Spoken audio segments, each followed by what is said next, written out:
Hi, Sagittarius. Welcome to your quantum reading with me, Jocelyn, the Quantum Queen. Just you prepare your guys because prepare your guys. What's happening? Speech is gone.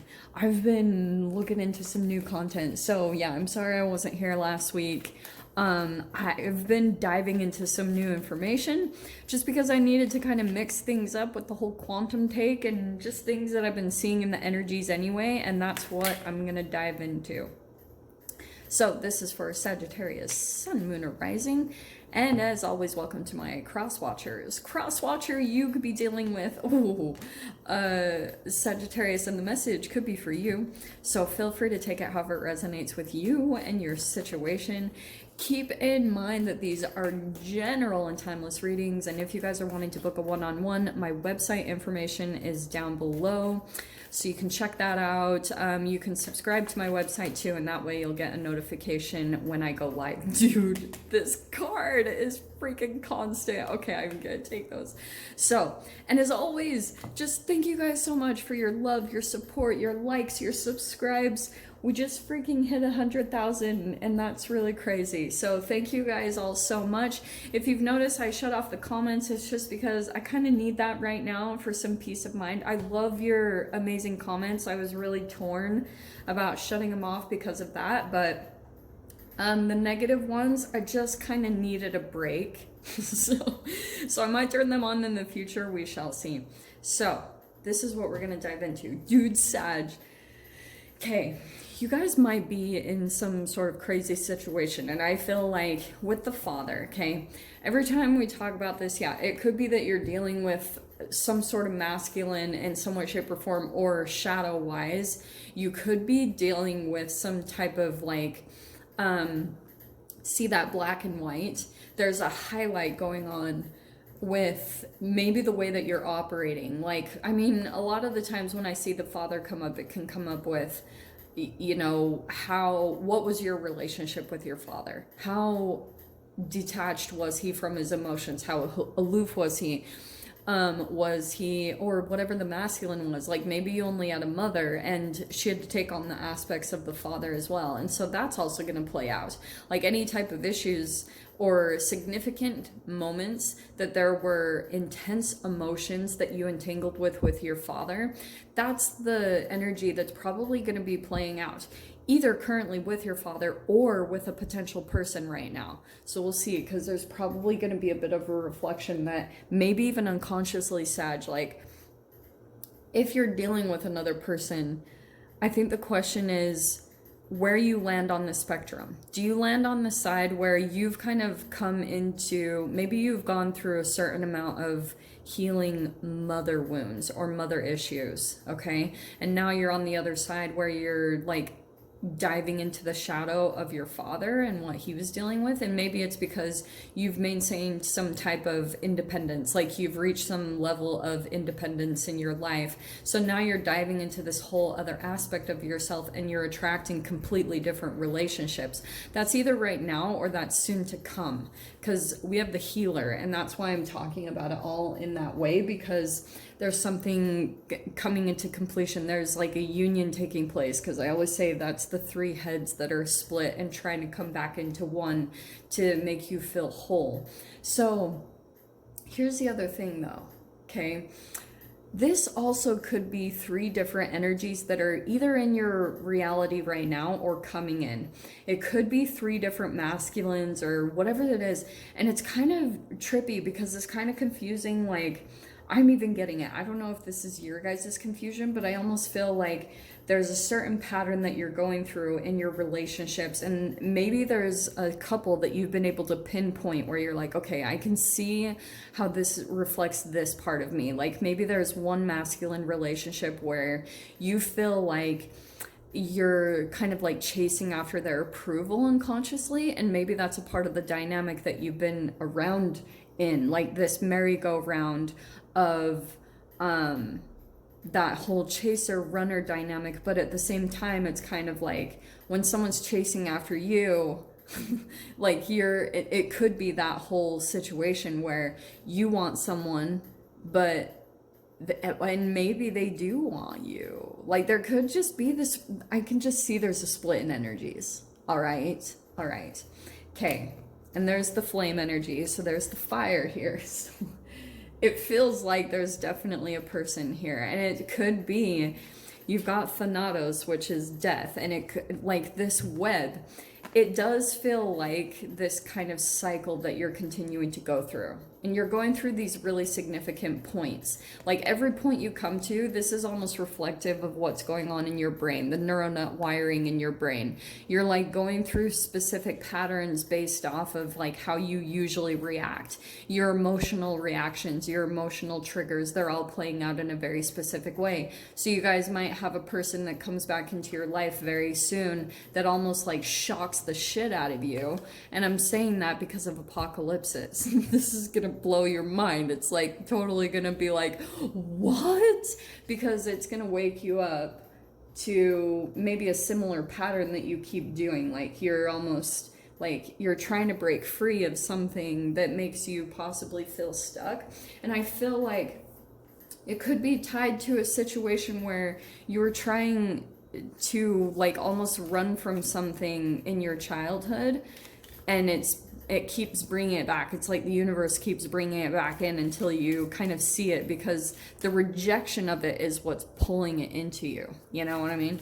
Isn't it fun? God. So let's see what comes out here. It's like you keep running from it. Yeah, this makes perfect sense, because strength is like facing your fears. It's like you're gonna have to go through almost an alchemical shift, possibly something courageous. And it's crazy, all this fire energy coming out. There's the King of Wands, which is the fire. That's you, Sag.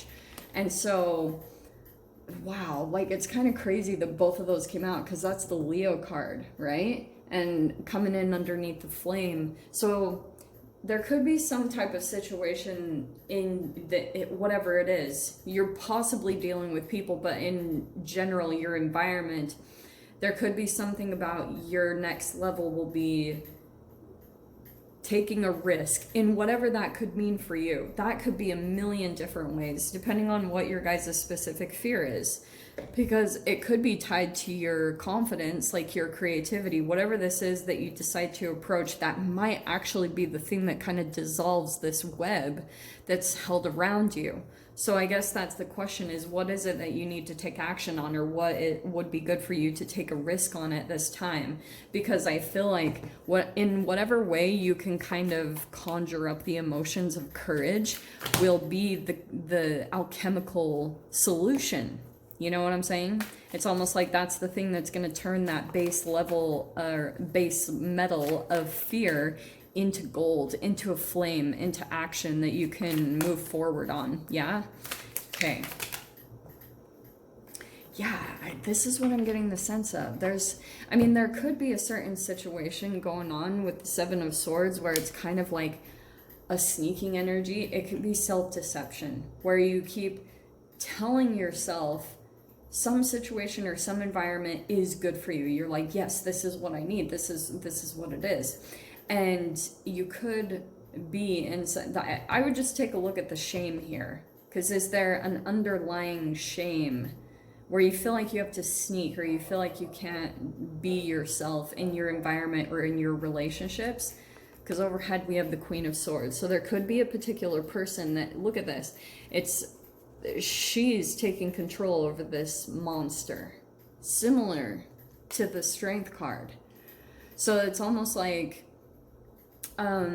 you could be dealing with situations or relationships right now where you're kind of having to strategize. You're much more in your mind. You're much more having to come from thinking and analyzing and kind of strategizing your next steps and what you need to do, and kind of being very strategic about how you handle a situation. Sometimes I see the Seven of Swords as kind of like walking on eggshells around a particular person in your life. So we have the Eight of Pentacles, and I feel like it's because this is a little bit of like this is focus, this is resourcefulness, is kind of like what you're having to do in some sort of situation right now is just like use whatever you have and just put your head down and really work and focus on the kind of the tunnel. See that point right there? You're kind of having to zero out everything on the sidelines and really get focused, and that's causing you, like, you could have come back a little bit, like you might have fallen back just a little bit in your process, kind of like the bow and arrow type of a thing. You're getting ready to be shot forward, and isn't that so perfect for Sagittarius, because yours is like the centaur with the bow and arrow. So what you're having to do to kind of shift yourself from a certain situation is just like get back down to the basics, get back down to work and use what you have, even if you don't have what you feel like you need to feel really accomplished. If you shift your vibration, then you will move levels, okay? You'll shift into different timelines here.